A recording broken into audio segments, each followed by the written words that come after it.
తాకట్టులో ఉన్న బంగారాన్ని విడిపించి ఆ రోజు ఆన్లైన్ రేటుకే మేము కొంటాం. Sharma gold company. నమస్తే, నేను విజయ్. చైనాలో కొత్తగా వెలుగు చూసినటువంటి హెచ్ఎంపివి వైరస్, ఈ వైరస్ ఎంతటి ప్రమాదాన్ని కలిగిస్తుంది? నిజంగా ఇది మన దేశానికి వస్తే, అంటే ఇక్కడ మనుషులకు సోకితే ఎలాంటి ప్రమాదం ఉండబోతుంది? దీని లక్షణాలు ఏంటి? దాని నుంచి తప్పించుకోవాలంటే ఎలాంటి జాగ్రత్తలు తీసుకోవాలి? దీని గురించి మాట్లాడడానికి మనతో పాటు స్టూడియోలో ఉన్నారు ప్రముఖ సీనియర్ ఫిజిషియన్ కిరణ్ గారు. సార్ నమస్తే. సార్ నమస్కారం సార్. ఇప్పుడు కోవిడ్-19కి సంబంధించినటువంటి ఆ ఛాయలు ఇంకా కూడా మనం మర్చిపోలేదు. ఆ పాండమిక్ సిచ్యువేషన్ గురించి ఆలోచిస్తేనే అందరికి ఒక టెర్రర్. కానీ అలాంటి లక్షణాలనే కలిగి ఉన్నటువంటి హెచ్ఎంపివి వైరస్ ఇప్పుడు వస్తుందనే టెన్షన్ ఉంది. ఇది ఎంతవరకు కరెక్ట్ అంటారు?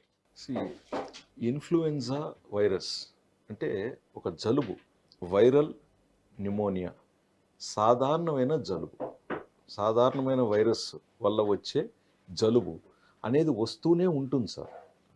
ఇంత ముందు ఉండింది, ఇప్పుడు ఉండింది. బట్ అది కొత్త రూపురేఖలతో వచ్చినప్పుడు కొంచెం ఇబ్బందికరంగా ఉండింది కోవిడ్. వాస్తవంగా కోవిడ్లో చాలామంది ఇబ్బంది పడ్డారు, మనము చూసాం. చాలా మనం అవలేలుగా దాంట్లోంచి బయటపడ్డాం. ఓకే, డ్యామేజ్ జరిగింది. But if you see otherwise majority are survivors. And damage అయింది కూడా కొంతమందికి కొన్ని కారణాల వల్ల. ఇప్పుడు ఇక్కడ కూడా మనం చూస్తున్నది కొత్తగా వచ్చిన జబ్బో రోగమో కాదు, ఒక ఇన్ఫ్లుయెన్జా వైరస్ ఒక కొత్త ఫామ్లో కానీ కొత్త మ్యూటేషన్ తీసుకునేది. కాబట్టి మేబీ మన బాడీ దాన్ని కొంచెం రికగ్నైజ్ చేయాలి. రికగ్నైజ్ ఎప్పుడైతే చేసేస్తుందో దెన్ ఇమీడియట్గా మనం దాన్ని అటాక్ చేయగలుగుతున్నాం, మన బాడీ ఇమ్యూన్ సిస్టమ్. అది వెరీ ఇంపార్టెంట్. ఇప్పుడు అద్దవ పులి, రెండోసారి కూడా అద్దవ పులి, మూడోసారి నిజంగా పులి వచ్చింది. స్కూల్ వచ్చినప్పుడు ఏం చేయాలి? సో మనము ఇదివరకు కూడా గమనించాం, కోవిడ్లో కూడా కొన్ని విషయాలు నేర్చుకున్నాం. సో ఎవరు తీవ్రంగా ఇబ్బంది పడ్డారు?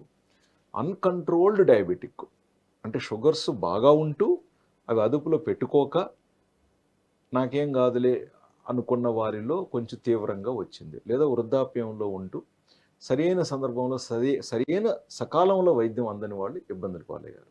లేదా వైద్యం అందినప్పటికీ అది సరిగ్గా పాటించక లక్షణాలు పెరిగి తీవ్రత పెరిగిన తర్వాత ట్రై చేసి ఇబ్బందుల్లో ఎదుర్కొన్నారనమాట.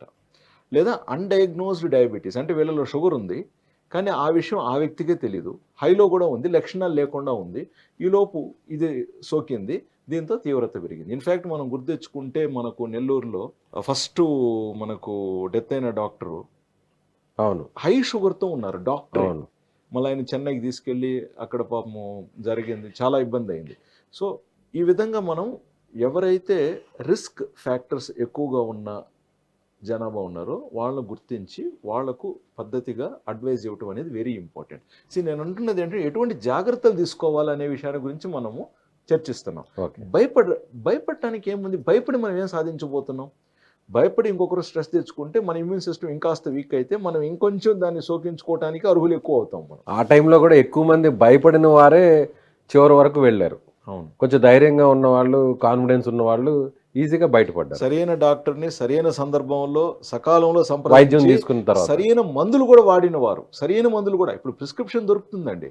జెన్యూన్ మెడిసిన్స్ వాడి ఉండాలి. మళ్ళీ జెన్యూన్ మెడిసిన్స్. ఈలోపు కొంచెం సరదాగా చెప్తాను, కక్కుర్తిపడి ఆ డిస్కౌంట్ అని చెప్పి, ఎందుకంటే ఇటీవల నకిలీ మందులు పట్టుబడుతున్నాయని చెప్పి న్యూస్ పేపర్స్లో ఎక్కువగా వస్తున్నాయి. నిన్న మొన్న కూడా న్యూస్ పేపర్లో నకిలీ మందులు పట్టుబడ్డాయి అని చెప్పి వచ్చిందండి. ఇదివరకు చరిత్రలో ఎప్పుడు లేదు ఇలాగ నకిలీ మందులు పట్టుబడటం. So very important. ఒక డాక్టర్ మీకు ప్రిస్క్రిప్షన్ ఇచ్చినప్పుడు అది సింపుల్ మెడిసిన్ అయినా సరే, ఈవెన్ పారాసెటమాల్ కావచ్చు, ఒక యాంటీబయాటిక్ కావచ్చు, జెన్యూన్ మెడిసిన్స్ తీసుకోండి. 10 రూపాయలు తక్కువకు వచ్చిందని చెప్పేసి మనం తీసుకోవటం వల్ల వాటి పొటెన్సీ తక్కువ ఉంటే హై డోసెస్ వాడాలి, ఎక్కువ డోసెస్లు వాడాలి. దాని ద్వారా మళ్ళీ లివర్ కిడ్నీకి అనవసరంగా ఇబ్బందులు ఉంటాయి. పర్టికులర్గా ఈ వైరస్కి సంబంధించి రాకుండా ఉండాలంటే వచ్చినా కూడా ఎంతవరకు మనం జాగ్రత్తగా ఉండాలి? ఎలాంటి ఆహారపు అలవాట్లు, లేదంటే మీరు అన్నట్లు కొన్ని ప్రివెన్షన్ లాంటివి చేస్తే ఎలా ఉంటుంది? రాకుండా ఆపలేం. ఇది సునామీ లాగా వచ్చిందంటే వస్తుంది, తగులుతుంది. ఈవెన్ కోవిడ్కి కూడా మనం ఎన్నో జాగ్రత్తలు తీసుకున్నాం. బట్ ఎక్కడ ఆపగలిగాం? ప్రతి మనిషికి ఏదో ఒక రూపంలో అది తాకింది. బట్ తర్వాత ఇతను రోగి అయ్యాడా లేదా అనేది వేరే అంశం. ఇక్కడ కూడా ఇన్ఫ్లుయెన్జాకి మనం తీసుకుంటే బేసిక్ జాగ్రత్తలు ఏంటి? క్రౌడ్లో వెళ్ళకూడదు. ఒకవేళ ఒక్కరికి దగ్గు జలుబు తుమ్ములు వస్తూ ఉంటే Hmm. ఫస్ట్ చేయాల్సింది ఏంటంటే అతను రిఫ్రెయిన్, అంటే అతను ఇంట్లో ఉండాలి. అతను ముందుకు వచ్చి నలుగురితో కలిసే పనులు చేయకూడదండి. అది క్రమశిక్షణ. Okay. మీరు యూరోప్లో కూడా చూడండి, ఎప్పుడు కూడా సీజన్స్లో వాళ్ళకి ఇన్ఫ్లుయెన్జా వస్తూ ఉంటుంది. ముఖ్యంగా ఈ జనవరి టైంలో వాళ్ళకు కోల్డ్ ఎక్కువ -డిగ్రీస్కి వెళ్ళినప్పుడు ఇన్ఫ్లుయెన్జా వస్తూ ఉంటుంది. ఇమీడియట్గా వాళ్ళు దానికి కరెంటైన్ విధించి 14 రోజులు ఆ వ్యక్తిని బయటకు రాకూడదని చెప్పటం, లేదా చిన్న స్కూల్స్లో అయితే పిల్లలకు ఒక 10-20 రోజులు బడి క్లోజ్ చేసేస్తారు. ఎందుకు అనవసరంగా పిల్లల నుంచి ఈ పిల్లలకి వాళ్ళ నుంచి వాళ్ళ పేరెంట్స్కి సోకుతుందని చెప్పి చాలా జాగ్రత్తలు తీసుకుంటారు. సో ఫస్ట్ ఎవరైతే కొంచెం జలుబు దగ్గు జ్వరంతో ఉంటారో వీలైతే మీరు ఇంటి దగ్గర నుంచి వర్క్ చేయటం కానీ, లేదా మీరు కొంచెం నలుగురితో కలవకుండా ఉండటానికి జాగ్రత్తలు తీసుకున్నారు. అలా ఎన్ని రోజుల పాటు? జనరల్గా 1 వీక్లో ఇన్ఫ్లుయెన్జా తగ్గిపోతుంది. వాళ్ళు డాక్టర్ని సంప్రదిస్తారు, మెడిసిన్స్ తీసుకుంటారు, బాగా అయిపోతుంది. సో మీరు ఎలా నివారించాలి? సో క్రౌడ్స్లోకి ఎక్కువ వెళ్ళకూడదు. రెండోది, కోల్డ్గా ఉండే ఐటమ్స్ దయచేసి అవాయిడ్ చేయండి. ఎందుకంటే మీరు చూసుంటారు, చల్లగా మనం కానీ కూల్ డ్రింకో చల్లటి నీరు తీసుకుంటే సడన్గా కూడా మనకు వెంటనే చేంజ్ అయిపోతుంది, ఇష్యూస్ వచ్చేటి. సో అటువంటి ప్రయోగాలు చేయకండి. వామ్ వాటర్ తీసుకోండి, జాగ్రత్తగా ఉండండి. సాల్ట్ వాటర్ గార్గిలింగ్ కూడా ప్రివెంటివ్గా తీసుకోవటానికి నేను చెప్తున్న పాయింట్స్. అదేవిధంగా ఎవరైతే షుగర్ పేషెంట్స్ ఉన్నారో దయచేసి మీ షుగర్స్ని పూర్తి స్థాయిలో మంచి మందులు మీ డాక్టర్ చెప్పినట్టుగా వాడి షుగర్స్ని కంట్రోల్లో పెట్టుకోండి. కొంతమందికి ఇన్సులిన్ అవసరం ఉంటుందండి, కొంతమందికి దయచేసి వారు ఆ ఇన్సులిన్ ఏదైతే వారి డాక్టర్ ఇచ్చుంటారో అది వాడి షుగర్ కంట్రోల్లో పెట్టుకోండి. మీ ఇమ్యూన్ సిస్టమ్ స్ట్రాంగ్గా పెట్టుకోండి. ఇంకా పోగా వైటమిన్ బి డెఫిషియన్సీ ఉన్నవారు దయచేసి కావాల్సిన దానికి సప్లిమెంట్ డాక్టర్ చెప్పినట్టుగా తీసుకొని చూసుకోగలరు. అదేవిధంగా వైటమిన్ డి డెఫిషియన్సీ ఉన్నా కూడా దాన్ని కరెక్షన్ చేయడం ముఖ్యం. అండ్ ముఖ్యంగా ఎవరైతే వైటమిన్ సి ప్రాపర్గా లభించట్లేదో దయచేసి వారు, వైటమిన్ సి అనేది మనకు చాలా ఇంపార్టెంట్, ఇమ్యూన్ సిస్టమ్ అని కాపాడేది వైటమిన్ సి.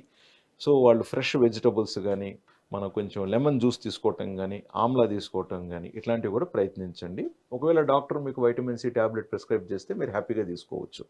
బట్ దయచేసి సొంతంగా వెళ్ళి సొంత మెడికేషన్స్ చేయకండి. ఇది డాక్టర్ని అయితే కలవడం మంచిది, ఇంపార్టెంట్ అండి. ఈ లక్షణాలు కనిపిస్తే కలవడం మంచిది. భారతదేశంలో డాక్టర్లకి అయితే కరువు లేదండి. అండ్ భారతదేశం డాక్టర్స్ ప్రపంచంలోనే మేధావులు అన్న విషయం అందరికీ తెలిసిందే. మీరు అమెరికాలో తీసుకోండి, ఆస్ట్రేలియా తీసుకోండి, మన ఇండియన్ డాక్టర్సే డామినేటింగ్. సో కాబట్టి కొన్ని విషయాలలో మనం సరైన దారిలో వెళ్ళటం మంచిది. ఇంకా పోగా వృద్ధాప్యంలో ఉన్నవారు, గతంలో ఎవరికన్నా ఆస్తమా ఇష్యూస్ ఉన్నవారు, లేదా గతంలో కోవిడ్లో కొంచెం ఇబ్బందికరంగా కోలుకున్నవారు కొంచెం ప్రత్యేకమైన జాగ్రత్తలు తీసుకుంటూ ముందస్తుగా అవసరం ఉంటే డాక్టర్ని కన్సల్ట్ అవ్వటం కానీ, వాట్ ఎవర్ ప్రికాషన్స్ తీసుకోవటం. చిన్నపిల్లల్లో ఆస్తమా ఉన్న పిల్లలు, సో వీళ్ళు. ఇంకొకటి ఏంటంటే నేను చెప్పేది మీకు కొంచెం హాస్యంగా ఉంటుంది.